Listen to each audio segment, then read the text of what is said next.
بسم الله الرحمن الرحيم. أعزائي الطلاب، كل سنة وانتم طيبين. بدأنا في العد التنازلي لإنهاء الفصل الدراسي الثاني، وإن شاء الله بتمنى لكم من كل قلبي كل توفيق ونجاح وأطيب تمنياتي إن شاء الله برفع البلاء والوباء عن مصرنا الغالية، وإن شاء الله تعود الحياة مرة تانية لطبيعتها إن شاء الله تعالى.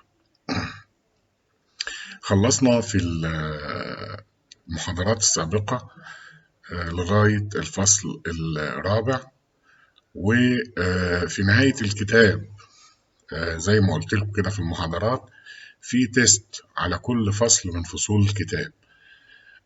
أرجو من السادة الطلاب، من أبنائنا الطلاب إن شاء الله، إن هم يقوموا بحل كل الاختبارات اللي في آخر الكتاب. خلصنا لغاية الفصل الرابع. المفروض إن انتوا تكونوا حلين الاختبارات دي. كل ما ناخد فصل تحلوا الاختبار بتاعه، لكن أنا نسيت الحقيقة إن أنا أنوه عن الموضوع ده في الحلقات السابقة، لكن النهاردة بنوه أهو تاني، بقول كل الاختبارات اللي موجودة في نهاية الكتاب يجب حلها. طيب هنسلمها امتى يا دكتور؟ محدش يتحرك من بيته. ان شاء الله لما ترجع الحياة طبيعية هستلم منكم الشغل ده كله. مفيش اكتر من ان حضرتك هتقطع الورقة الخاصة بالاختبار وهتكتب اسمك وتحل الاختبار، مفيش اكتر من كده، وتجمع الاختبارات دي كلها وتدبسها مع بعض، ألتقيكم إن شاء الله بعد رفع الحظر إن شاء الله تعالى. ونتمنى من كل قلوبنا الخير والسلامة لمصر والمصريين إن شاء الله تعالى. زي ما قلت، حل الاختبارات الأربعة الأولى، أنا استلمت الاختبار الأول من بعض الطلاب مش من كل الطلاب الفرقة، لكن هستلم إن شاء الله بعد رجوع الحياة لطبيعتها كل الاختبارات على الفصول، لأن إحنا خلاص إحنا النهاردة الفصل قبل الأخير، والأسبوع اللي جاي القادم إن شاء الله يكون الفصل الأخير، وفي تيست عام اللي هو امتحان الميد تيرم في نهاية هذه الاختبارات برضه هتحلوه بعد ما نخلص المنهج بالكامل إن شاء الله. نبدأ بقى نفتح مع بعض الفصل الخامس، وده بعنوان The Knowledge Base of Social Work، يعني الأساس المعرفي للخدمة الاجتماعية. سريعا كده مع بعض. Social work, like all other provisions, drives knowledge from variety of sources, and in application brings forth further knowledge from its own processes. Since knowledge of man is never final or absolute, the social worker in his application of this knowledge takes into account those phenomena that are exceptions to existing generalizations, and is aware and ready to deal with the spontaneous and unpredictable in human behavior. The practice of the social worker is typically guided by knowledge of the following. طبعا بيقول إن الخدمة الاجتماعية زيها زي بقية المهن أو جميع المهن الأخرى بتستمد معرفتها من مجموعة متنوعة من المصادر، وأيضا تطبيقاتها اللي بيقوم بيها الأخصائيين الاجتماعيين بيضيفوا المزيد من المعرفة من خلال عملياتها الخاصة، عمليات الخدمة الاجتماعية. ونظرا لأن معرفة الإنسان ليست نهائية أو مطلقة، فالأخصائي الاجتماعي في تطبيقه لهذه المعرفة يأخذ في الاعتبار تلك الظواهر التي تعتبر استثناءات للتعميمات الحالية، والخدمة الاجتماعية مستعدة أيضا للتعامل مع المواقف العفوية وغير المتوقعة في السلوك الإنساني، ويسترشد الأخصائي الاجتماعي أثناء ممارسته عادة بالآتي: 1. Human development and behavior characterized by emphasis on the wholeness of the individual and the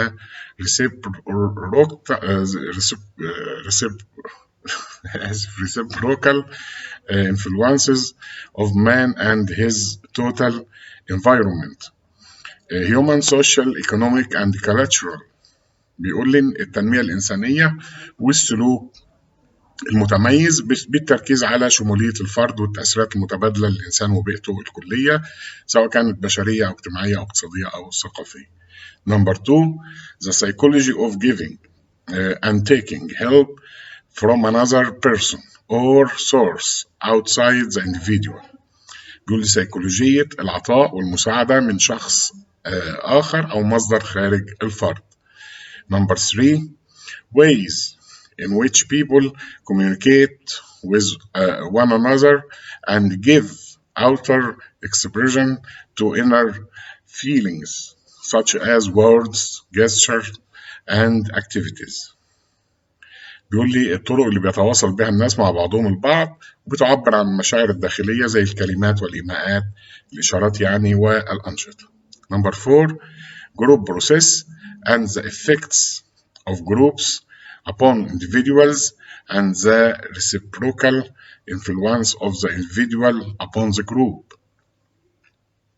بيقول لي عمليات الجماعة وتأثيرات الجماعات على الأفراد والتأثير المتبادل للفرد على الجماعة. Number 5.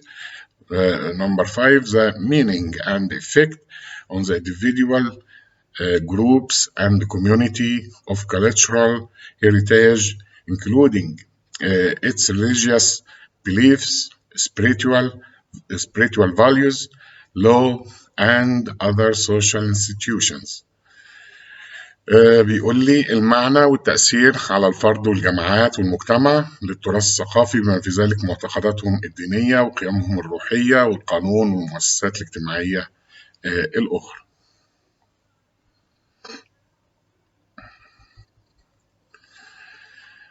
Number 6. Relationships, i.e. the interactional processes between individuals and groups, and between groups and between group and group. بيقول العلاقات أي العمليات التفاعلية بين الأفراد وبين الأفراد والجماعات وبين الجماعة والجماعة.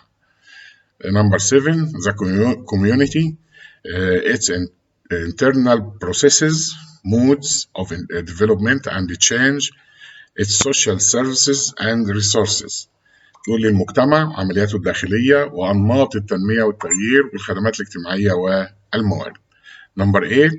The social services, their structure, organization and methods. تقول لي الخدمات الاجتماعية وبناءاتها وتنظيماتها وأساليبها. Number 9. Himself, which enables the individual practitioner to be aware of and to take responsibility for his own emotions and attitudes as they affect his professional functions. بيقول لي وبرضه يمكن ممارس الفرد من إدراك مشاعره ومواقفه الخاصة وتحمل المسؤولية لأنها تؤثر على وظائفه المهنية. بعد كده بيتكلم عن methods of social work، طرق الخدمة الاجتماعية. بيقول لي method orderly systematic mode of procedure as used here. The term encompasses social case work, social group work and community organization. والمنهج أي طريقة منهجية منظمة تستخدم هنا بتشمل مصطلحات خدمة الفرد case work، خدمة الجماعة community work، وتنظيم المجتمع community organization. The social work method is the responsible, conscious, disciplined use of self in relationship with an individual or group. بيقول إن طريقة الخدمة الاجتماعية هي الاستخدام المسؤول والواعي والمنضبط للذات في العلاقة مع الفرد أو الجماعة. Through this relationship, the practitioner facilitates interaction between the individual and his social environment with a continuing awareness of the reciprocal effects of one upon the other. بيقول لي من خلال العلاقة دي بيسهل ممارس تفاعل أو بيسهل على ممارس التفاعل بين الفرد وبيئته الاجتماعية مع إدراك مستمر للآثار المتبادلة لكل منهما على الآخر. وبالتالي بيقول it facilitates change وده بييسر التغيير. One, within the individual in relation to his social environment. بيسهل تغيير داخل الفرد فيما يتعلق ببيئته الاجتماعية. And يسهل التغيير of the social environment in its effect upon the individual. يعني البيئة الاجتماعية وتأثيرها على الفرد. Of both the individual and the social environment in their interaction. وكل من الفرد والبيئة الاجتماعية في تفاعله. يعني بيسر التغيير سواء الفرد اللي موجود في البيئة الاجتماعية أو البيئة اللي بتأثر على الفرد أو التأثير المتبادل ما بين الفرد والبيئة. Social work method includes systematic observation and assessment. هنا observation يعني ملاحظة، assessment يعني تقدير. بيقول لي إن الخدمة الاجتماعية تتضمن أساليب المراقبة والتقدير المنتظم طبعا systematic of the individual or group in a situation and the formulation of an appropriate plan of action. بيقول لي إنها بتتضمن الخدمة الاجتماعية أسلوبي الملاحظة والتقدير المنتظم للفرد أو الجماعة في حالة ما لما بيكون في وضع ما، وبالتالي صياغة خطة عمل مناسبة طبعا لإحداث التغيير.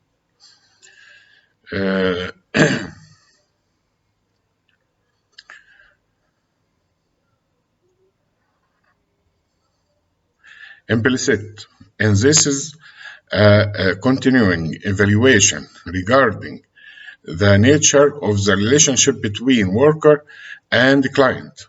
طبعا هنا مقصود بالوركر على طول اللي هو السوشيال وركر اللي هو الأخصائي الاجتماعي، client اللي هو العميل، or group أو الجماعة، and its effect on both the participant individual or group and on the worker himself.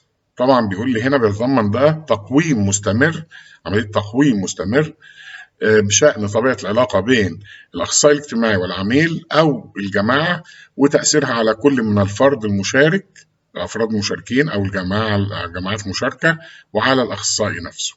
عملية التقويم بتشمل كل العناصر اللي موجودة في الموقف.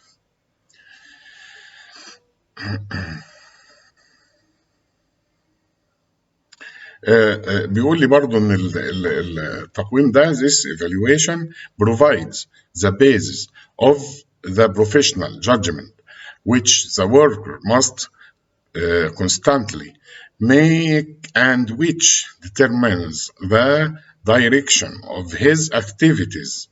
بيقول لي ان التقويم ده بيوفر الاساس للحكم المهني، إن الأخصائي يقدر يحكم على نفسه حكم مهني من حيث تصرفاته سليمة ولا لا، يعني والذي يجب على الأخصائي اتخاذه باستمرار ويحدد اتجاه أنشطته. يعني بيحدد هو تصرفاته سليمة من الناحية المهنية ولا لا، وبالتالي ده بيديله إن هو يتصرف بصورة سليمة في المستقبل. The method is used predominantly in interviews, group sessions and conferences. بيقول لي الطريقة دي بتستخدم في الغالب في المقابلات والجلسات والمؤتمرات. تكنيكس ده طرق، ندخل على التكنيكس اللي هي الأساليب المهنية أو الأدوات يعني. instrument or tool، هو هنا بيفسرها بإن هي instrument or tool، إما أسلوب أو أداة. used as a part of method، هي جزء من الطريقة، يعني كل طريقة من الطرق اللي احنا قلنا عليها دي، خدمة فرد، خدمة جماعة، تنظيم مجتمع، ليها التكنيكس بتاعتها أو ليها الأدوات أو ليها الأساليب الخاصة بها. incorporated in the use of the social work method may be one or more of the following techniques in different combinations. بيقول لي إن هي أداة بتستخدم جزء من كل طريقة، قد يكون دمج أسلوب الخدمة الاجتماعية واحد أو أكثر من الأساليب التالية المختلفة.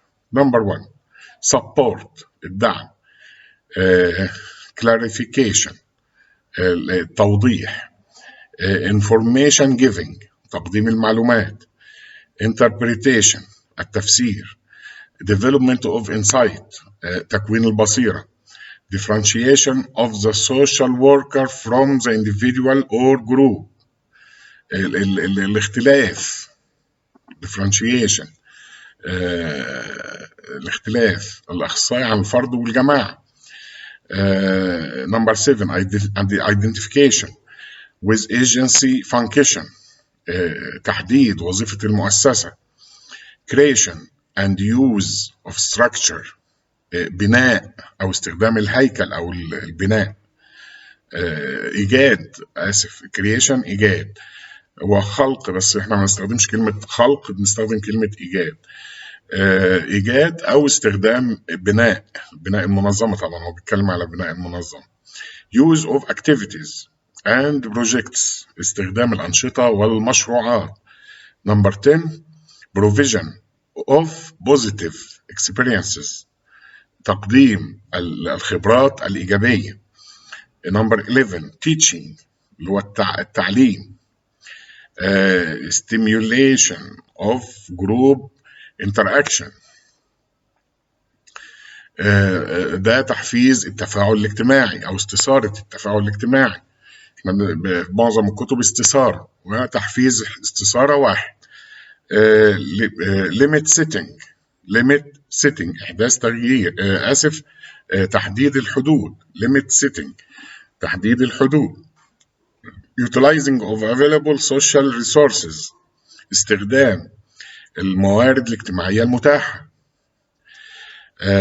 affecting change in immediate environmental forces operating upon the individual or groups، استغلال الموارد الاجتماعية. utilizing، استخدام الموارد الاجتماعية. بعد كده إحداث تغيير في القوى البيئية المباشرة اللي بتعمل على الفرد أو الجماعة. skills، نيجي للنقطة اللي بعدها، السكيلز، المهارات. technical expertness، technical أي الخبرة الفنية. المهارة هي الخبرة الإيه؟ الفنية. أو the ability to use knowledge. يبقى تعريف المهارة هنا إما نقول على خبرة فنية أو نقول على القدرة على استخدام المعرفة بفعالية وسهولة في التنفيذ أو الأداء. The ability to use knowledge effectively and readily in execution of performance. competence، كفاءة in social work practice، في ممارسة الخدمة الاجتماعية. lies in developing skill in the use of the method and its techniques described above.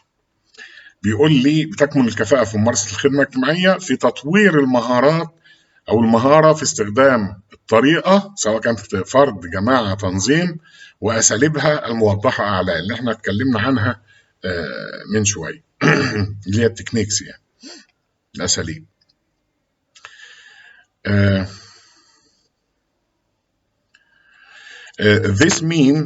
This means the ability to help a particular client or group in such a way that they clearly understand the social worker's intention and role and are able to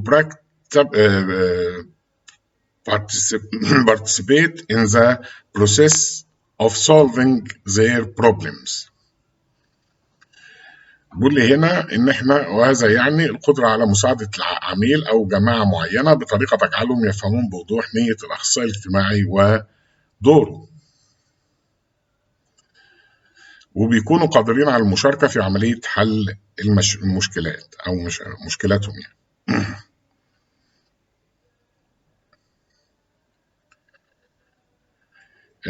setting the stage, the strict observance of confidentiality, encouragement, stimulation, or participation, empathy, and objectivity are means of facilitating communication. وبيقول لي إن إعداد المسرح والالتزام الصارم بالسرية والتشجيع والتحفيز أو المشاركة والتعاطف والموضوعية هي وسائل لتسهيل عملية الاتصال. الاتصال بين مين؟ بين الأخصائي والفرد، من الأخصائي والجماعة، الأخصائي والمجتمع المحلي.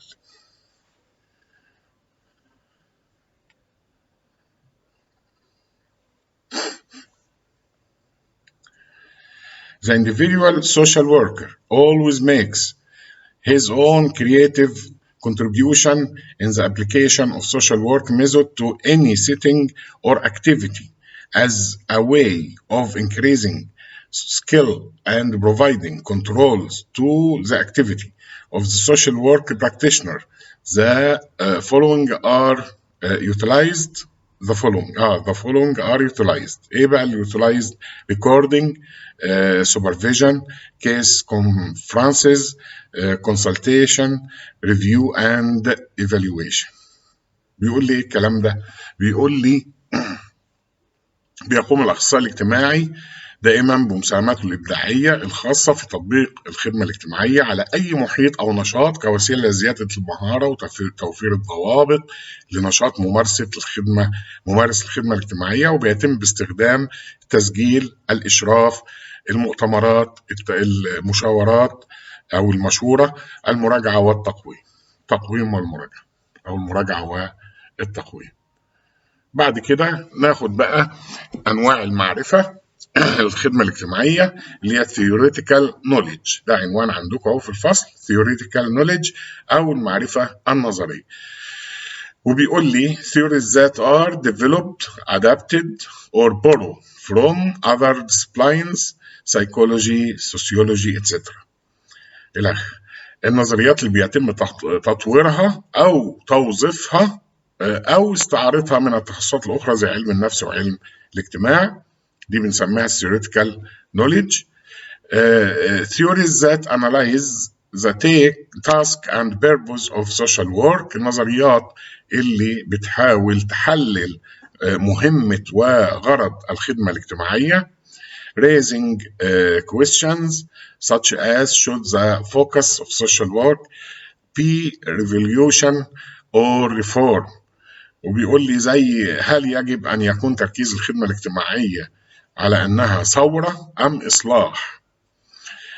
Theories relating to direct practice، النظريات المرتبطة بالممارسة المباشرة that identify the different fields of practice approaches, values-based perspectives, and skills and interventions used in social work. بيقول لي أيضا النظريات المتعلقة بالممارسة المباشرة التي تحدد مجالات الممارسة المختلفة، مناهج الممارسة، مداخل الممارسة، المنظورات القائمة على القيم، المهارات والتدخلات المستخدمة في الخدمة الاجتماعية. وبيقول لي على سبيل المثال client person centered task centered etc. as a client person centered task etc.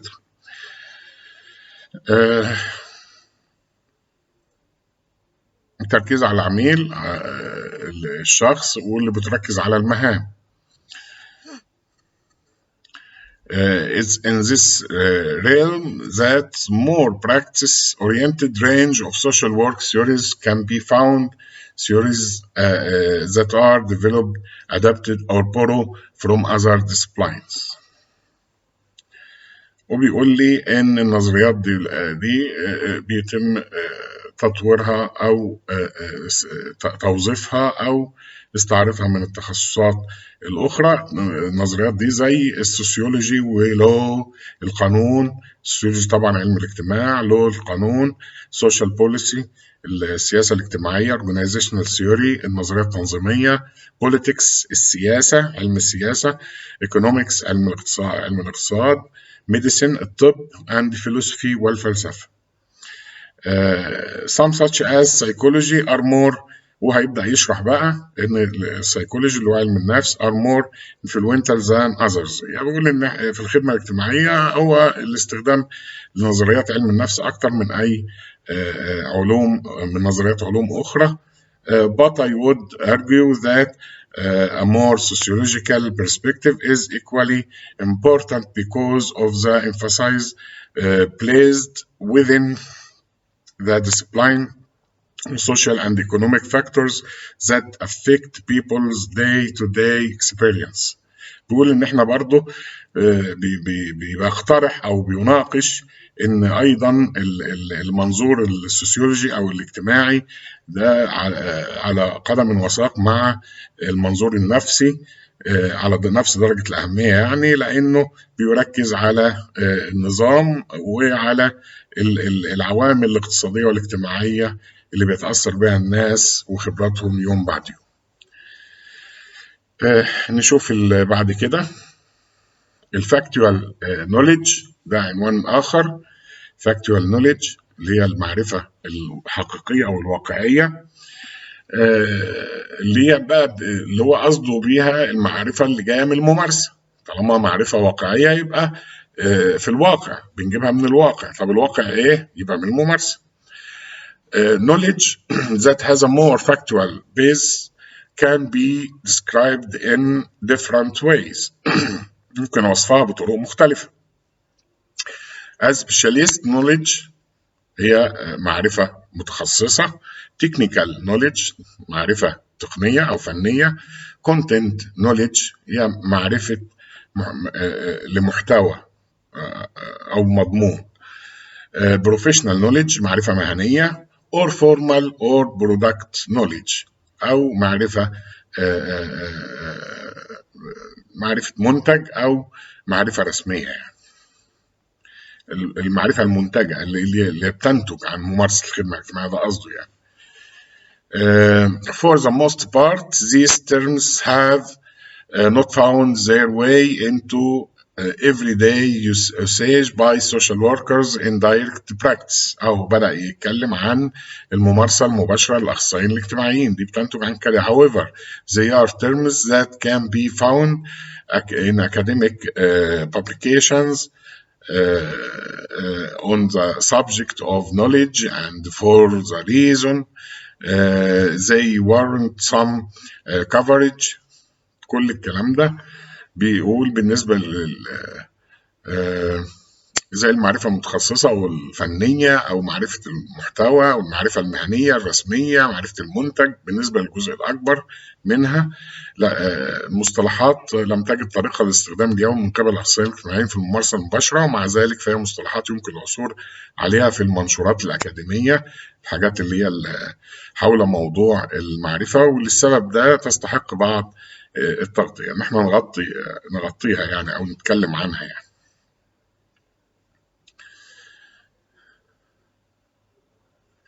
نشوف اللي بعد كده practice knowledge اللي هي معرفة الممارسة. This focuses on how we draw on abstract theories. دي بقى نظريات مجردة. بيقول لي بتركز على كيفية الاعتماد على النظريات المجردة اللي هي theoretical knowledge and the facts at our disposal.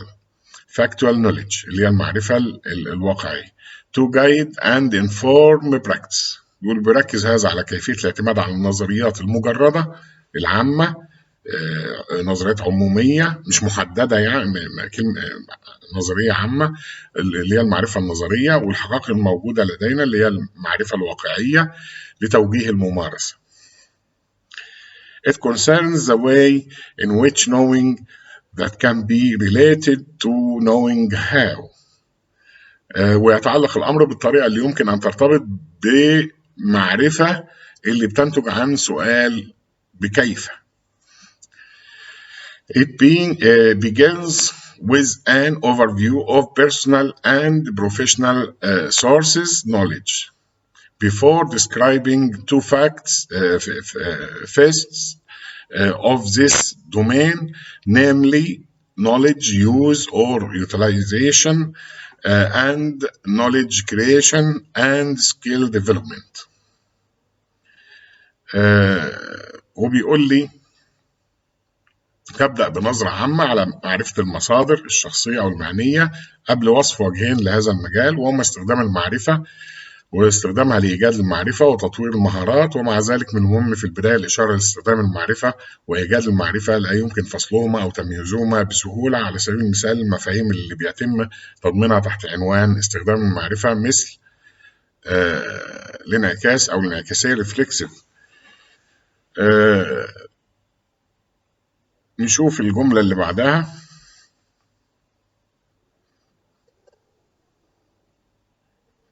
However, at the outset, it's important to state the knowledge use and knowledge creation can't be easily. ما هو بيقول اهو صعب التفرقة ما بين الاثنين أو فصلهم، يعني separated or distinguished. For example, concepts that are included under the heading knowledge use, such as reflection, reflexivity, analysis and synthesis، تمام، ومع التحليل والتوافق وتشكيل الفرضيات، يعني hypothesis اللي هي الفروض، يعني تشكيل الفروض.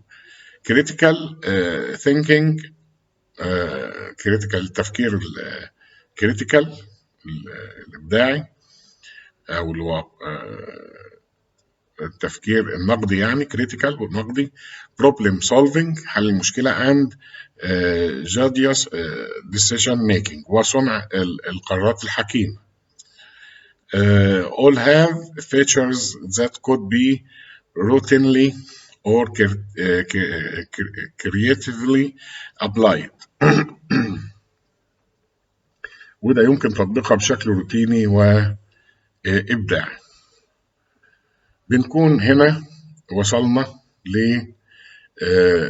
لنهاية الفصل الخامس، وإن شاء الله ألتقيكم في المحاضرة القادمة في الفصل السادس. ومحدش ينسى اللي أنا قلت عليه في بداية المحاضرة، حل كل التستات أو كل الإكزامز اللي موجودة في نهاية الكتاب فصل بفصل. المفروض إن احنا كده نحل النهاردة لغاية الفصل الخامس، التست الخاص بالفصل الخامس. والأسبوع اللي جاي إن شاء الله لما تنزل المحاضرة هنحل الإكزام الخاص بالفصل السادس، والإكزام الكامل بقى اللي هو كان هيبقى امتحان الميد تيرم اللي هو في الآخر خالص. ده امتحان عام على كل الفصول. بتمنى لكم التوفيق إن شاء الله، ويا رب يا رب ارفع البلاء عن مصرنا وعن شعبنا. والسلام عليكم ورحمة الله وبركاته.